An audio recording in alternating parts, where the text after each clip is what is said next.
So there are certain criteria by which one can assess the goodness of any object oriented design. Okay, so the main one criteria, well accepted criteria is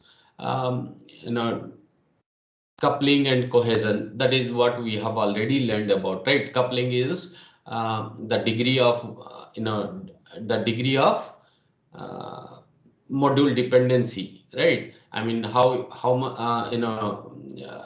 what degree with which a particular module is dependent on the other modules, right? So and then we have also studied about this cohesion. So it actually is a measure of how strongly related functionality is expressed by a particular module. Okay, that means how cohesiveness. Okay, how cohesively so the functionalities are expressed as part of a particular software module.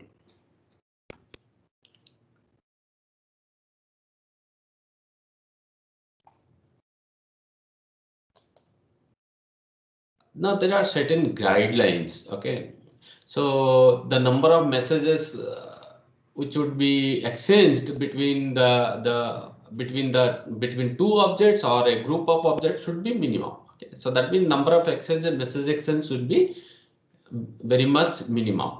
Okay, if this number of the number of message exchanges, if that increase, then usually it will result in increased coupling. Okay, that means the dependencies will increase because you exchanging more number of messages with the objects. That means you have much of dependencies, right? So excessive coupling should be reduced as it prevents the reuse also, that, right? So if the modules are very much independent, then it will be easier for us while you carrying out maintenance, as well as you can easily reuse them, right? But if those modules are dependent on some other module, so when you going to reuse some module, so definitely you have to bring the other modules also, because that particular module is dependent on other module, right? So which will make us difficult when you going to reuse that sort of modules, right? So that means excessive coupling should be reduced, okay, in order to have a better reuse. So cohesion guidelines, so so you should maintain the cohesiveness of individual methods as part of a module, cohesiveness of data and methods within a class. So that means they should be very much cohesively, the data and method, they should be very much interrelated. Then only they will be part of within a particular class, right? So cohesiveness of entire class hierarchy. So you should be, whatever the class hierarchy also you design. So you need to ensure that so they are actually the related classes, right? It should not always happen that the classes, they are not related and you trying to create a class hierarchy. Probably that is not a good design. Okay. So a good software design should have low coupling and high cohesion. So this is what we know, right?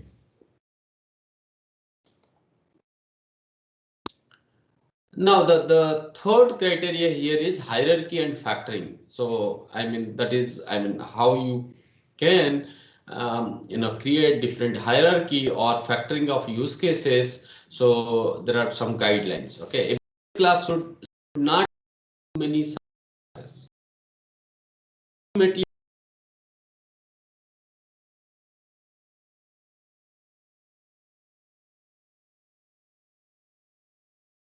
uh, you know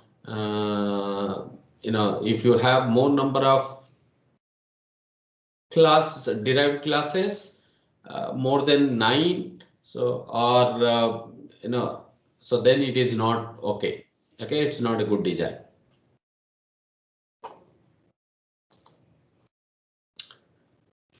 Keeping message protocols very simple, because through these message protocols only you will be exchanging the messages between different objects, right? So the complex message protocols are an indication of excessive coupling among objects, right? So if a message, if you are using a message protocol, and when you send a message using a message protocol, if that message requires more than 3 parameters, okay, more than 3 parameters, as part of that message, if it has more than 3 different parameters, okay, you are sending. So then, then it is not a good design. It is inferior design. Okay, so you should keep your message, you should keep your message protocols very simple. So the number of methods, right? If a class has more number of methods, then maintaining and debugging can be problematic. So you need to see always the number of methods should be very much less. Okay, that means you should not keep more number of methods as part of a particular class. If you have more number of methods, then it will be difficult when you are going through maintenance or debugging. Debugging, if at all any errors are encountered, then it is very much difficult for us to debug them. Okay, so you should always keep a very few number of methods. Okay, not many. If you so if a class, let's say you need to have many number of methods, then you divide that particular class into some derived classes. Okay, that is what the idea. So you need some decomposition of that particular class. Maybe you take some of these methods into some other module. Okay, unless sometimes if it is really required that to be part of that class only, then you cannot avoid. Okay, so it is up to the designer, but you always make sure that you are not creating many more methods as part of a class. So depth of inheritance tree, as I told you, so as part of object oriented design, there is a concept called inheritance, right? So by using inheritance, what you do, you keep on adding levels to the tree hierarchy. So you have a you have a base class, and then you have derived class, and to those derived classes again you have subclasses. Those subclasses will have subclasses, like you create a tree hierarchy, right? Inheritance hierarchy, right? So what will happen if hierarchy is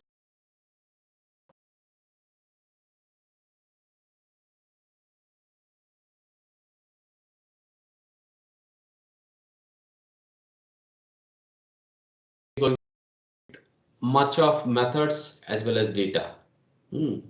So because they are the ones at the lower level, they are going to inherit many of them, like they will be inheriting data as well as methods, right? Now, as a result, the complexity actually increases. Now, when these levels are increasing, so the complexity at the leaf level also increases, right? So you should you should take care when you are when you creating a inheritance hierarchy. So this should be also very much smaller. Okay, so it should not a very deeper class inheritance hierarchy. Okay, otherwise it will lead to complexity.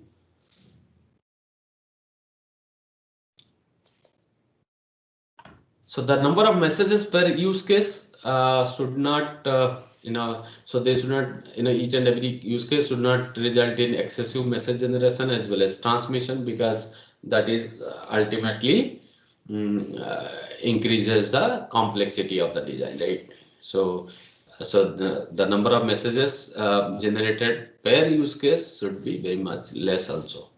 You should ensure that. Response for a class, it is defined as the maximum number of methods of other objects that an instance of this class invokes, right? So let's say you have a class A, and the class A instance exactly going to maybe uh, call or invoke the objects of other classes, right? Now, so that should be very much limited. Okay, it should not happen that a class instance is actually calling more than 7 different methods. More than 7 different methods. If it is calling more than 7 different methods of, I mean 7 different methods means it is methods of different seven different objects. Okay, methods of 7 different objects, right? Now, if you are calling this sort of thing, a class object is calling like this thing, there is a chance that you end up with some errors. Okay, so it's a guideline. Okay, so like this, you need to make sure that so the methods in a instance should not invoke more than 7 different other methods. Okay, so you should limit them.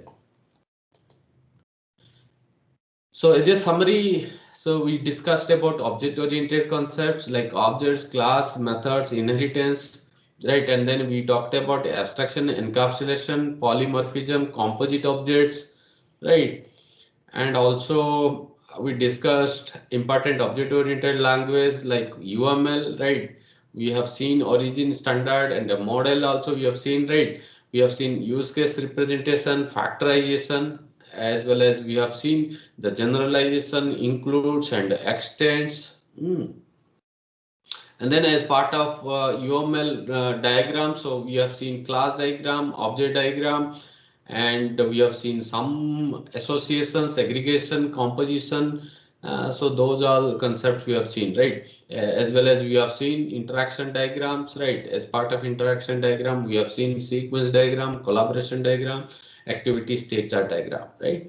And also we have seen some patterns. Okay, and also we have talked about a little bit about the domain modeling. Okay, so domain modeling, one of the best way, the example here is actually, because of the time permit, so I could not have covered the domain modeling more. Okay, because because we are going to end this semester by this week. Okay, so that's the reason why I skipped this domain modeling. Otherwise, you could have talked about, I could have talked about much about the ER diagrams. Okay, how we going to create different entities, right? And then how their relationship between those entities, right? Whether they do maintain binary relationship, ternary relationship, primary key, different types of attributes. Those all concepts maybe you probably studied them in your database part also. But yeah, yes, so ER diagram is also one of the conceptual modeling concept here, right? So but we have not talked about that much. Maybe if time permits, we can discuss them later point of time. Okay, right. So this is all about your object oriented design, right? So now, any doubts so far, students? Any doubt?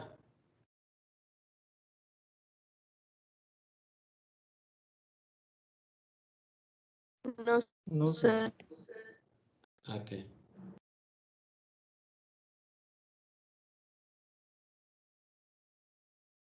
Yeah, I have observed, you students are, I have taken, I think 3 exams. Okay, so students have not performed well in this. So I hope in this, the end exam, and not end exam, I mean my class test, the final class test maybe probably. Okay, so this Friday it will be. So I expect everyone is going to do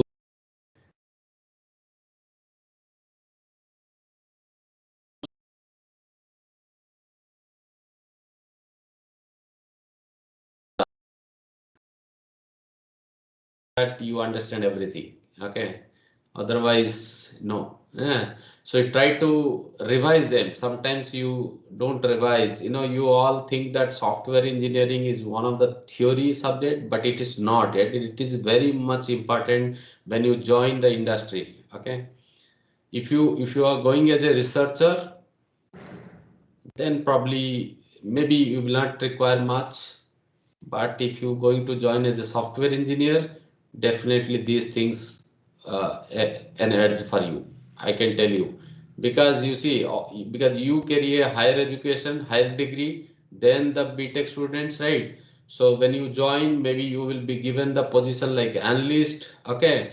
When you become an analyst, you should be able to know all these things. Okay. What is a data flow diagram? What is a process model? You should know some recent process model like Scrum, these all agile models, right? If you do not have understanding all these things, probably, you will not be the one, you know, who going to lead the industry, okay, software industry, as a team member or team manager or something like that, project manager or something like that, or sometimes they call these days scrum master. Okay, so scrum master are the similar to project managers, right? So this is what I'm telling you, right? This is very important. You should, everyone should have a good understanding on these all things, right? And maybe sometimes, some industries will use those things, some industries will not use. So, in some industries, if you have better knowledge, better understanding, on all of these things, probably, it's a edge for you all, right? So I do not know how much it will be helpful and how much you gained so far, but still it is required. Okay. Hmm. Okay, so now we will switch into the maybe the last or final phase, and thereafter you will have a maintenance phase. So maintenance phase we are not talking much, but still, so if time permits, I will talk about little bit about the maintenance, because already we have talked about them, right? So adaptive maintenance, perfective maintenance, basic ideas we have already discussed, right? So maybe the most important topic left here is coding and testing, right? So now we'll switch on to that particular topic, right? So let's give me a little time to upload the other slide.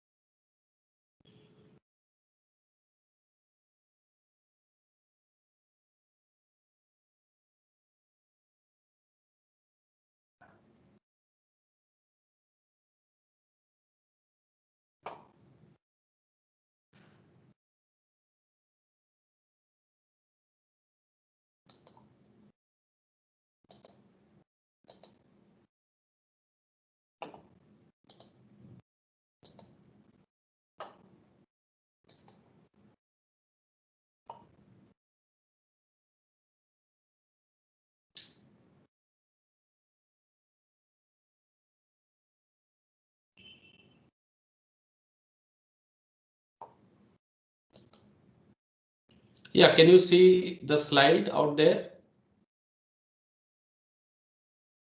Yes, sir. Coding and Yes, sir. testing.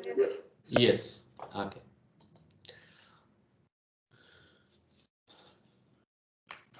Right. So when this coding activity starts, so once the design phase is complete and the design documents have been successfully developed and they have been reviewed, okay, once everything is ready, then only we go into coding, right? So like you know design specification is completely ready, available, like what sort of algorithm, what sort of data structure, I mean, what sort of interfaces that you really require for your module, right? So everything, every specification is ready through the design documents. Then usually the programmers who will take up these design documents, and then they try to transform this design into a piece of code, right? So using some programming language, that is what you do. So after all the modules of a system have been coded, unit tested. So usually, so once a once these modules have been coded, that means you have converted into a piece of code.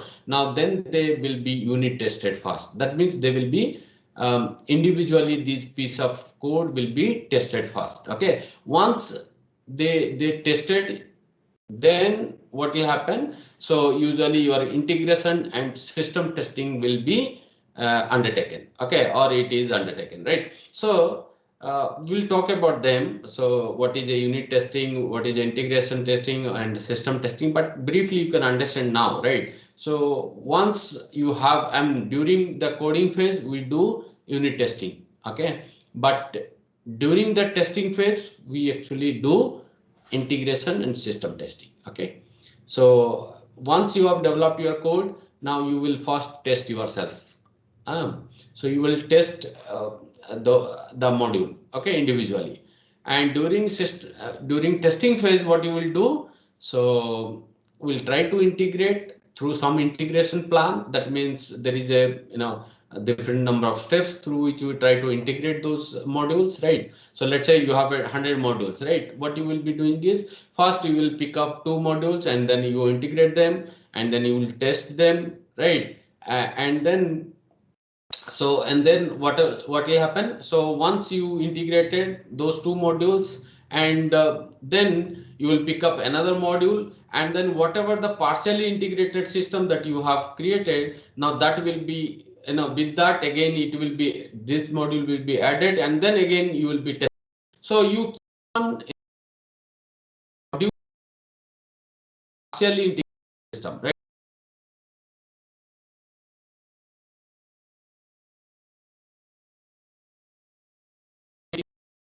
Of the modules, at last finally you will test the whole system. That is what we call as system testing. Okay, so that means when you carry out that system testing, exactly, you try to validate that whether the whatever the requirements we have taken from, I mean we have collected from the customer, whether all of those requirements have been addressed or not, whether they are actually complying to the requirements or not. So this will be actually tested during system testing. Okay, so that is what. So the full product takes shape only after all of the modules have been integrated together. So system testing is conducted on the full product. The full product is tested against its requirements as recorded in the SRS document. I told you, right? So actually, when you going through the system testing, you actually going to validate that whether whatever the requirements that we have collected and recorded as part within the SRS document. So whether our software is actually meeting all of those requirements or not. So that will be tested through the final, right? Now, so testing of professional software is carried out using large number of test cases, right? So usually whenever you are going through, when you going to test a particular software, right? So it involves a very large number of test cases. So we will have to create certain number of test cases, and those test cases will be applied to see whether the system is giving correct result or not, or expected or not. So requires maximum effort among all the development phases. I told you before also, right? Among the development phases, so your testing phase takes much more, requires much more effort, right? That is what the maximum effort it takes, right? So maximum number of software engineers can be found to be engaged in testing activity, right? So that is the reason why. So so all these industries, so they will have many more testers. Okay, so to reduce the testing time, different test cases can be executed in parallel by different team members, right? So sometimes, because you need to complete your test, so you wanted to reduce the testing phase. So as a result, what you try to do is whatever the test cases that you have created, now those test cases will be executed parallelly by different testers. Okay, so as to reduce the time, right? So in the software industry, so there is a very wrong impression that the testing is a very secondary activity. So it has no, I mean, it is not at all a intellectually stimulating task. Okay, that means people think that testing. If I am a tester, probably nothing much intelligence, or you should not be a very good intelligent, having lot of skills. So that is what not with the testers, right? But it is not true. Okay, that means it is this is not a true thing, right? So over years, just perception of the as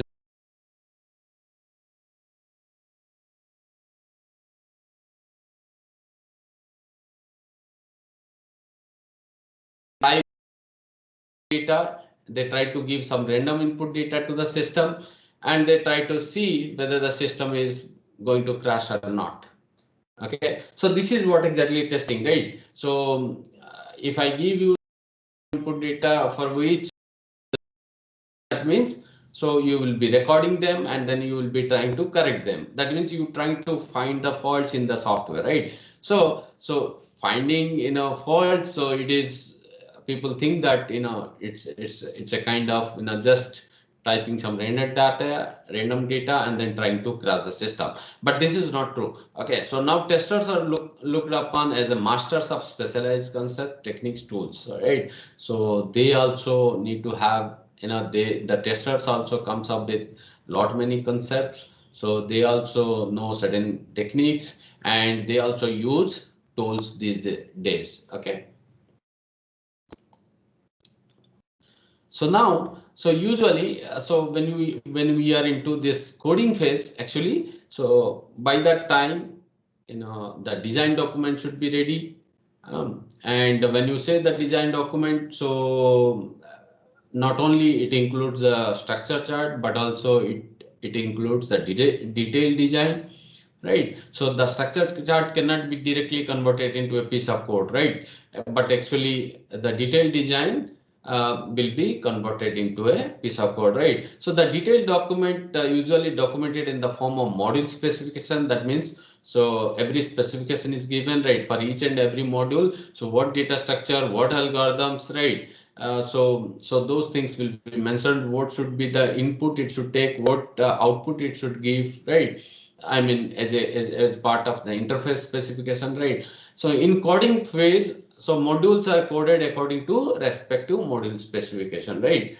So during the coding phase, what we try to do, we try to transform the design of the system into a code using some high level language. Maybe it is a C programming, C++, Java, or whatever may be the programming language, right? So once that piece of code is converted for a particular module, then you will have to test also. After the coding is done, so you will test to see whether that cost is, the code whatever we have written, that actually is per the expected or not. Okay. So programmers to, I mean, there are some coding standards. Okay, that means, there are some well-defined, well-defined and standard style of coding, right? So we need to ensure that whether these programmers are, adhering to the well-defined and standard style of coding or not, right? So there are certain main advantages when they adhere to some standard style of coding, right? So because it always gives you uniform appearance to the codes written by different engineers, right? Because I told you, so as within a particular organization, I mean software industry, there will be many more programmers. They trying to develop the piece of code, right? Trying to also. Then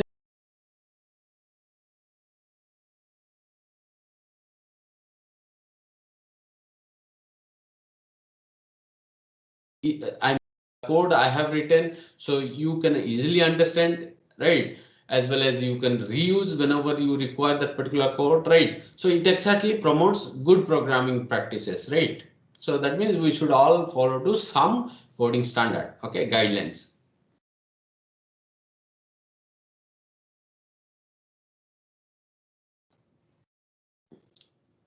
So a coding standard lists rules to be followed during the coding, such as way variables are to be named, like, in what way you going to name the variables, whatever the variables that will be used, right? So I mean, what way the code is to be laid out. So they are actually, certain rules. Okay, so let's say I can say something like this, right?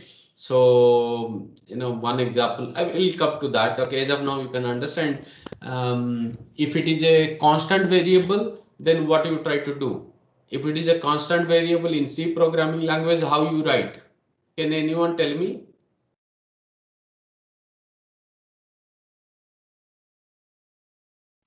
How We you can name have a a macro constant variable? definition for this also. What Pragya? Can you repeat? So we can have macro definition for constants throughout the program also. No, that is fine, but I'm saying how you name that constant variable. Naming. The Any capital rules Sir, letters, you? all capital letters. by Yes. using Constant. const keyword. Okay, so there is a keyword const. Okay, fine. That is true. No, how you name that? It is all for naming a variable. Okay, like your name, it is a Rohit Sir, Singh. all My capital name letters, sir. Yudhishthir. So somebody's name is there. Like for a variable, you are going to give a name, right? So while giving a name, do you follow any rule? Let's say I told you, Yes, yes. There are some yes. predefined rules, na?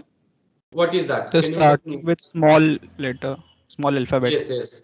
Yeah, yes, right. No, So, means if okay, you are fine. starting Okay, like fine. okay. Sir, we use underscore at the place of space.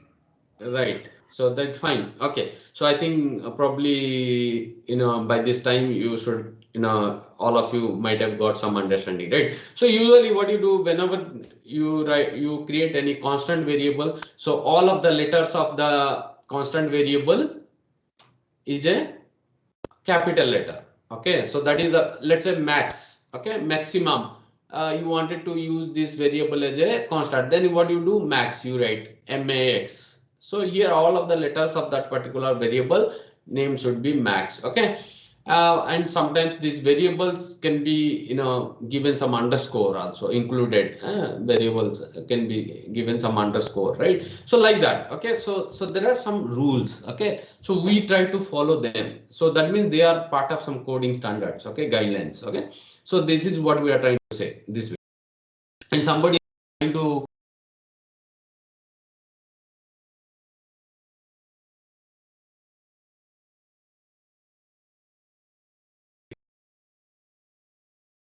code to coding standards is verified during code inspection. So we'll talk about code inspection, okay, through which we'll try to, by using that code inspection, we verify that whether the code, whatever has been developed, whether they comply to the standard or not, coding standard or not.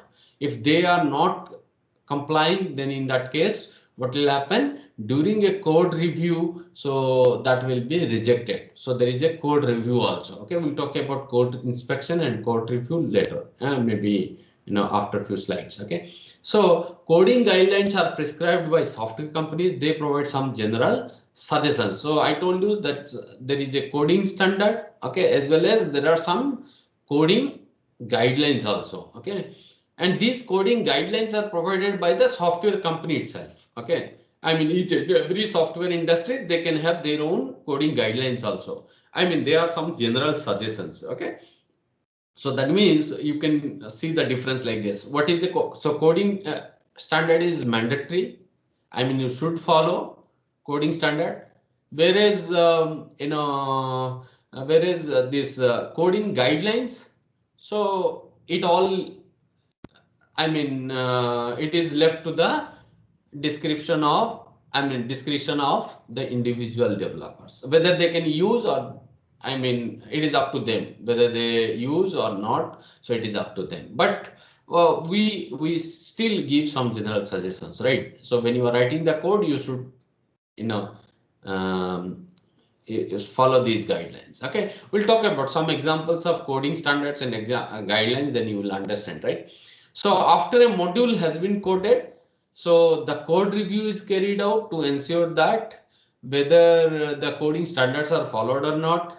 Okay, so through which we try to detect many errors as possible before testing. Okay, through code review mechanism, we try to identify the errors. Okay, before they've been tested, and through testing we identified some of these bugs. So we try to find out some errors which will be done through your code review. Okay, so reviews are an efficient way of removing errors from code as compared to removing using testing. Okay, because you see, when some errors, let's say for example some logical errors are there, or maybe some something, maybe some syntax errors are there, right? So you can understand this way, right? So if you made some syntax errors or some simple logics you have made somewhere, so if you can, through reviewing that particular code, if you can find that, so that will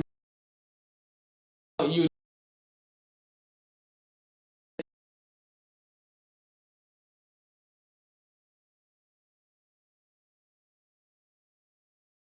if they find, it will take more time, right? So something which can be identified easily or detected easily, we should detect as early as possible, right? That is what the idea. So that is the reason why there is a scheme called code review and code inspection. We'll talk about them.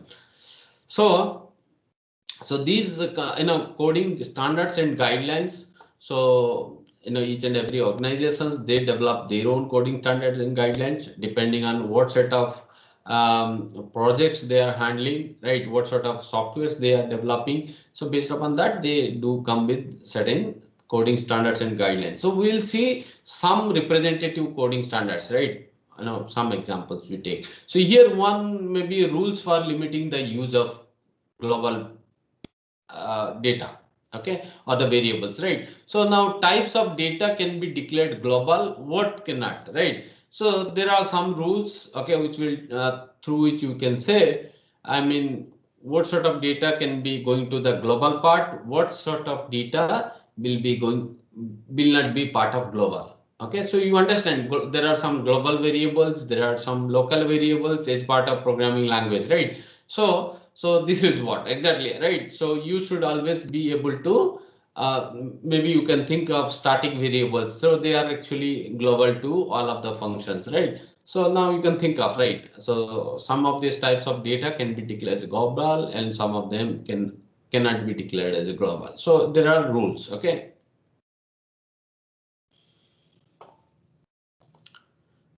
Some standard headers for different modules, right? So whenever you develop a particular module, okay, so you should always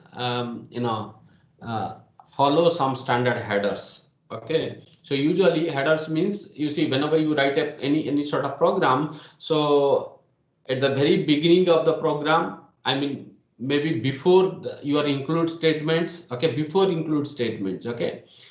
So if you let's say for example, if you have seen any network simulators in the past, okay, maybe NS3, NS2 or whatever maybe, right?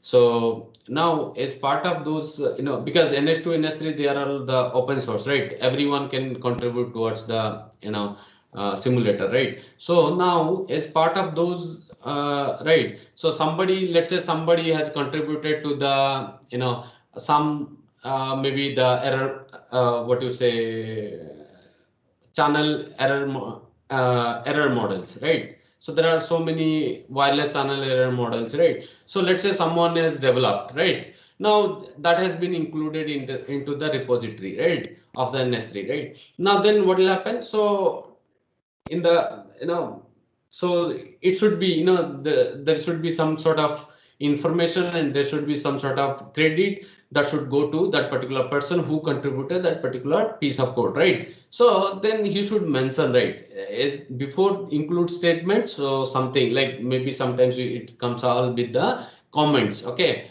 slash star and within slash star, that means it comes as a comment, okay. So there should be some header, okay. So there the module of the name of the module is mentioned, the date when this particular module is created, who was the author, when it was modified in the past, okay. Maybe some synopsis of the module, that means some brief explanation about that particular module, right?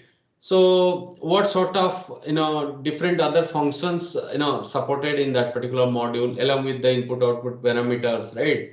And what global variables can be accessed, modified by that particular module, okay. All sort of information can be discussed as part of header, okay. So that is what we call as header. So there should always have some header for each and every module, okay. This is one coding standard you can think of, right? So naming conventions for global variables, local variables and constant identifier. One example I gave you, right? So very fast, I told you, right? So some constant variables should be given, should be formed by using all capital letters only. Okay, if it is a local variable, then it all should start with a small letters. Okay, start with some small letter, right? If it is a global variable, so it should start with a capital letter, right? So this way we follow naming. Okay, some naming convention for each and every variable, right? And then some conventions regarding error return values and exception handling mechanisms, right? So usually whenever you are handling any error, that means usually you see sometimes we have something, if this particular condition happens, so then it is going to return something. If that particular portion of code is executed, then it should return one. Okay, so sometimes what you do, sometimes we return even boolean also, true or false. Sometimes we follow 0 and now some people return.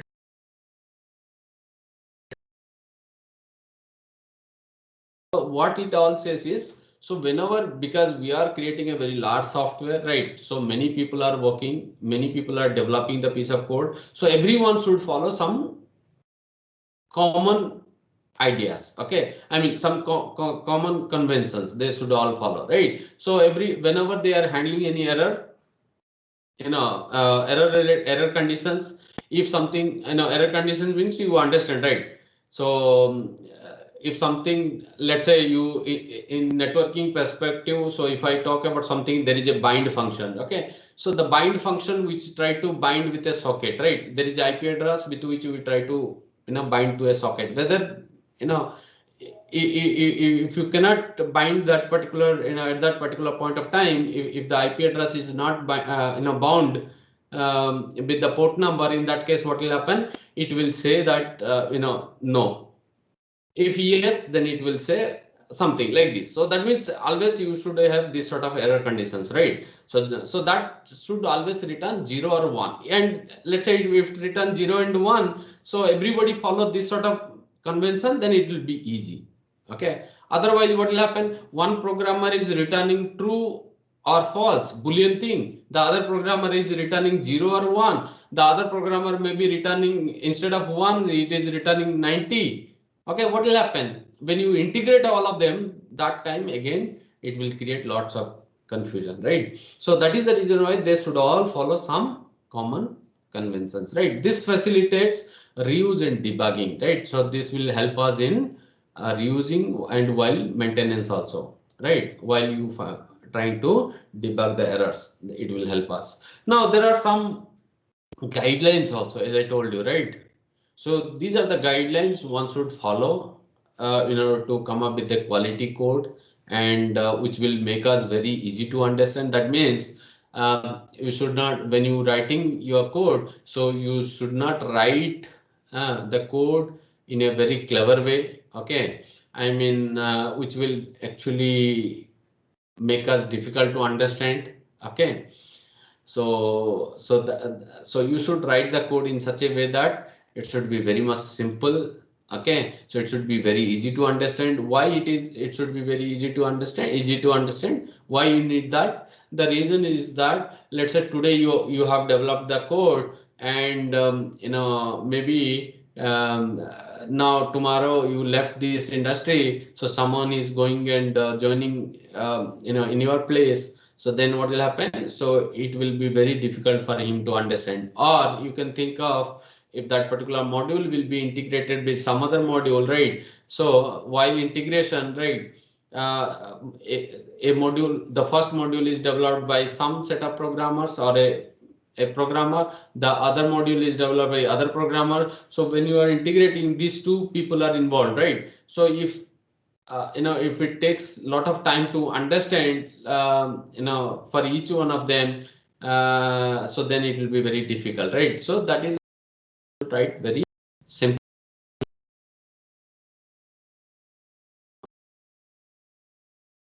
Okay, which is understand. So, right, inexperienced engineers, they write very cryptic and incomprehensible code, right? Which is, I mean, it's very difficult to understand. Clever coding can obscure meaning of the code and reduce code understandability. That is what ultimately, if a person cannot understand the code, then it will be, when it requires to be reused at some point of time, so they unable to reuse them because it is very difficult for them to understand, right? And also similarly, when some errors or bugs occur, at that time you need to debug them, right? At that time also it will be very difficult, right? Because understandability is not there. Okay, so something is very in a difficult way written, right? So sometimes it will be very expensive. That means it will take lot of time, as well as a result the cost will increase, right? So avoid some obscure side effects, right? So like, whenever you try to, call any of these functions, right? In a function call, what you try to do is you try to modify some of the parameters which are passed by the reference, or you try to modify some of the global variables, right? And that was, you have modified, but this is not, you have modified, you made some input output operation in such a way that, right? So you can think of, which is not reflected in other places, right? As a result, it creates some sort of side effect, right? So through the casual examination of the code, people will not understand this sort of problem. Let's say you can see here the example. What you are doing is, suppose there is a value global variable. Okay, now this global variable is changed. Okay, or some file input output operation is performed obscurely, okay, in a particular called module. Within a called module it is done, but it is not, it is not reflected to the, you have changed the global variable, but you didn't make a notification or something like that to the other module that you made this sort of changes, right? You can think of, right? So that is what, a side effect can come. So you try to always avoid that sort of side effects, right? Code should be well documented. Okay, there should be at least one comment line on the average for every 3 source lines of code. That means you should always comment whatever you are writing.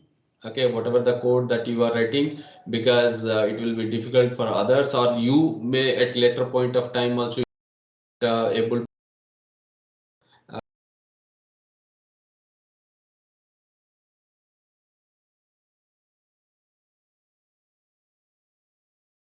right, or you may you may lose the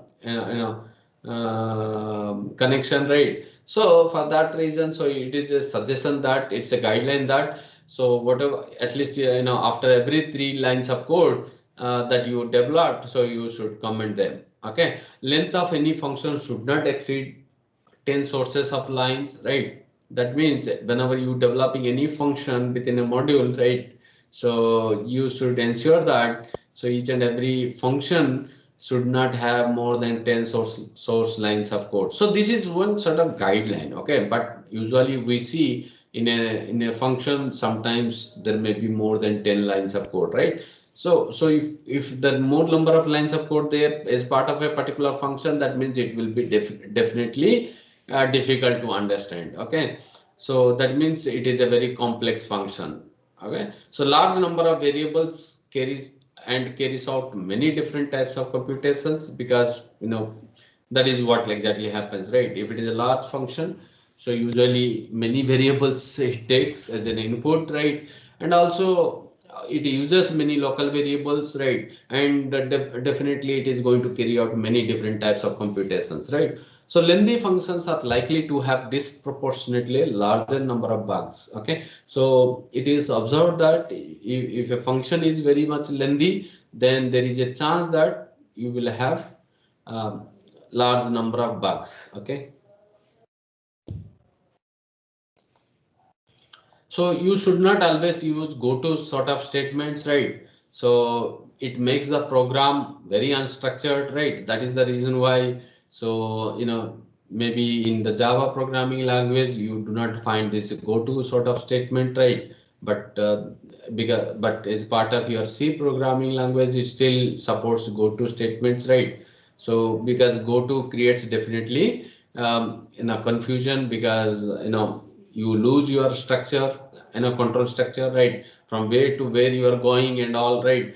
If let's say many go to statements are used, then it's quite difficult to understand, as well as sometimes it will help, it will not help us in debugging and maintenance. Okay, so that's the reason why you should not use go to statement. So these are the coding guidelines. Okay.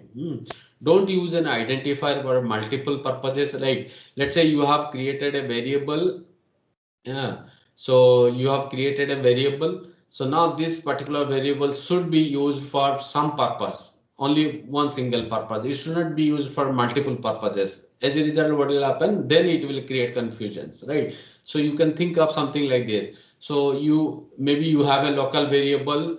So local variables, let's say you have two functions, right? But have used a local variable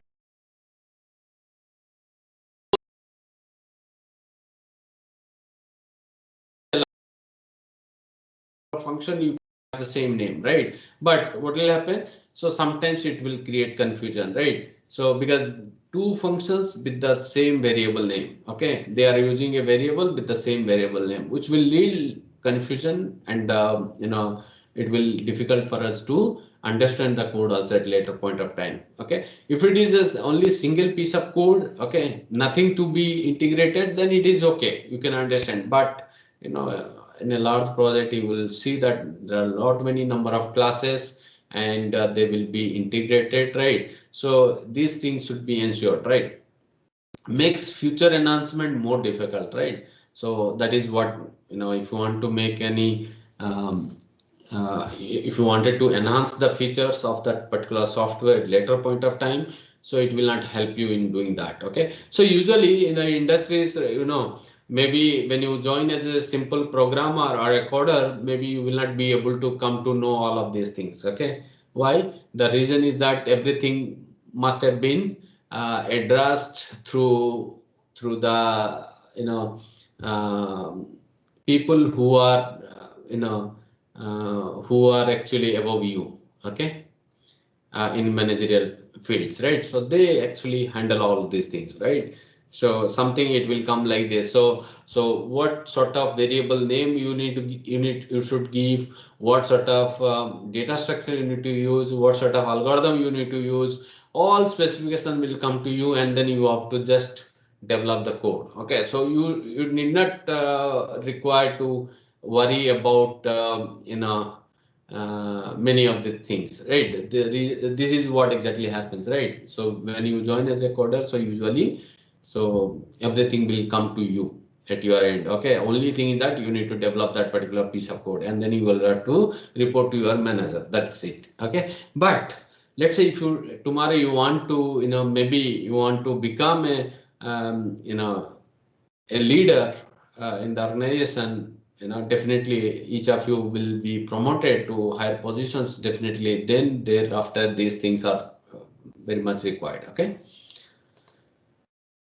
so that is what about different guidelines. Okay, we have seen certain guidelines. Now I think I should stop now. Okay, maybe we will talk tomorrow, and then so in meantime I will so I stop here. Any doubts so far, students?